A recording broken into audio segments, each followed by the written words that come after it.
Analisa yuridis. Majelis hakim yang kami muliakan, saudara jaksa penuntut umum yang kami hormati.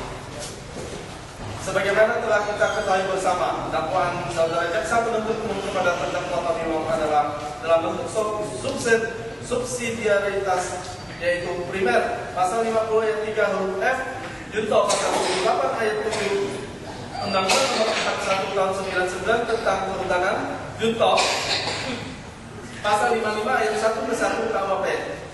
Subsidiar pasal 55 ayat 3 huruf H, junto pasal 78 ayat 7 Undang-Undang Nomor 141 Tahun 99 tentang Kehutanan, junto pasal 55 ayat 1 ke 1 KUH pidana.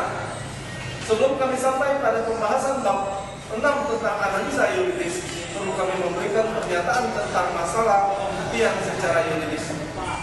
Asas pembuktian. Mengenai pembuktian ini penting sekali untuk diketahui, terutama bagi penuntut umum, karena tugas utama penuntut umum yang diatur dalam KUHP adalah untuk mencari dan mendapatkan bukti-bukti yang membuktikan kebenaran yang sebenar-benarnya dan selengkap-lengkapnya tentang: 1. Perbuatan apakah yang telah dilakukan oleh si terdakwa. 2. Apakah perbuatan terdakwa itu benar sesuai dengan yang didakwakan atau tidak. 3. Apakah perbuatan terdakwa itu merupakan perbuatan pidana dan dapat dibuktikan sesuai dengan syarat-syarat di dalam hukum pembuktian atau tidak, atau bukan merupakan perbuatan pidana. 4. Apakah perbuatan terdakwa itu telah memenuhi unsur-unsur dari suatu perbuatan pidana atau tidak. Perbuatan itu sesuai dengan suatu peraturan atau undang-undang atau tidak sesuai, atau perbuatan itu belum diatur oleh suatu undang-undang dan lain-lain ketentuan yang tentunya diperoleh dari alat-alat bukti yang ditemukan. Majelis hakim yang kami hormati, kami berkeyakinan majelis hakim tentu telah mengetahui secara jelas sebagaimana disebutkan di dalam pasal 183 KUHP. Dapat diketahui bahwa hukum acara pidana kita mengenal sistem pembuktian negatif verdict Lewis teori, yaitu pembuktian yang harus didasarkan kepada dua syarat, yaitu: 1. Harus didasari kepada alat bukti yang diakui oleh undang-undang atau sebagai alat bukti yang sah adalah alat bukti yang diatur dalam pasal 184 KUHP, yaitu: A. Keterangan saksi, B. Keterangan ahli, C. Surat atau bukan berupa fotokopi, D. Petunjuk angisingken, E. Keterangan terdakwa.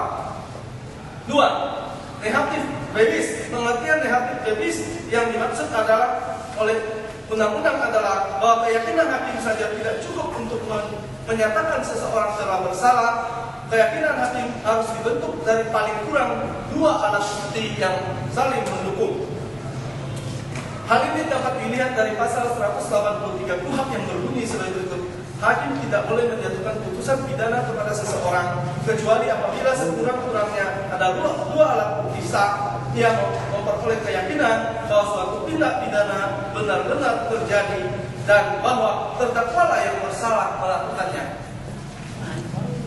Tentang keterangan saksi, dalam pasal 185 KUHP disebutkan bahwa untuk membuktikan kebenaran yang sebenar-benarnya dan selengkap-lengkapnya tentang: 1. Apakah perbuatan yang telah dilakukan oleh si terdakwa. 2. Apakah perbuatan terdakwa itu benar sesuai dengan yang didakwakan atau tidak. 3. Apakah perbuatan terdakwa itu merupakan perbuatan pidana dan dapat dibuktikan sesuai dengan syarat-syarat dari hukum pembuktian atau tidak, atau bukan merupakan perbuatan pidana. 4. Apakah perbuatan pidana itu telah memenuhi unsur-unsur dari suatu peraturan pidana atau tidak. Perbuatan itu sesuai dengan suatu peraturan atau perundang-undangan atau tidak sesuai, atau perbuatan itu belum diatur oleh suatu undang-undang dan lain-lain ketentuan yang tentunya diperoleh dari alat-alat bukti yang ditemukan. Kami ulangi dari sambungan halaman 58 tentang keterangan saksi dalam pasal 185 KUHP disebutkan: 1. Keterangan saksi sebagai alat bukti ialah apa yang saksi nyatakan dalam sidang. 2. Keterangan saksi saja tidak cukup untuk membuktikan bahwa terdakwa bersalah terhadap perbuatan yang didakwakan kepadanya. Dari rumusan tersebut jelaslah bahwa keterangan saksi yang dianggap sebagai alat bukti yang sah hanyalah apa yang dinyatakan saksi di hadapan sidang, dan keterangan saksi saja tidak dapat dijadikan alat bukti yang sah sebagaimana yang wajib disebut nulus testis. Selanjutnya, mengenai kesaksian di persidangan disebutkan dalam pasal 185 ayat 5 KUHP, yaitu baik pemikiran saja, bukan keterangan saksi. Sebaliknya, walaupun ada 10 orang saksi, tetapi antara saksi tersebut keterangan mereka berbeda atau bertentangan antara yang satu dengan yang lain, apalagi keterangan saksi bertentangan dengan alat bukti yang lain atau bertentangan dengan bukti otentik yang lain, maka keterangan saksi yang demikian haruslah ditolak atau dengan kata lain tidak dapat dijadikan sebagai alat bukti.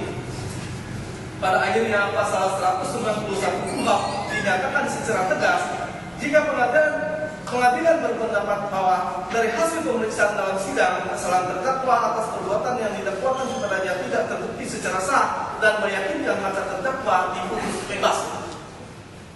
Dari ketentuan pasal tersebut juga memberi ketentuan tentang penggunaan alat-alat bukti secara langsung atau delik dan wisuri.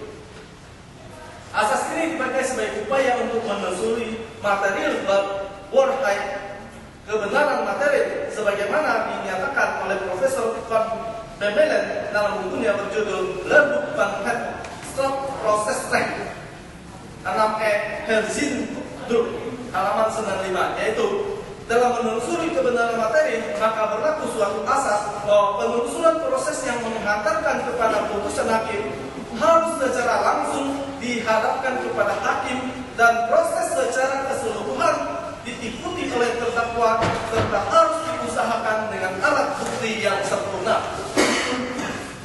Suatu asas yang disebut indubio pro reo yang juga berlaku bagi hukum pidana yang merupakan bahwa apabila terdapat cukup alasan untuk meragukan keresahan terdakwa, maka hakim membiarkan neraca timbangan jomblang yang keuntungan kepada terdakwa atau reus kalau dengan antara lain terdakwa.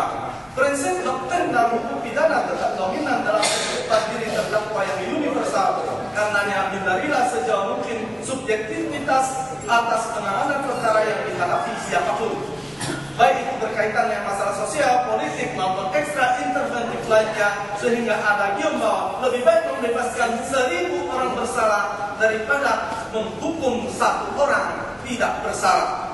Dapat diterapkan secara total objektif, begitu pula kepada diri dan kasus terdakwa Tony Wong.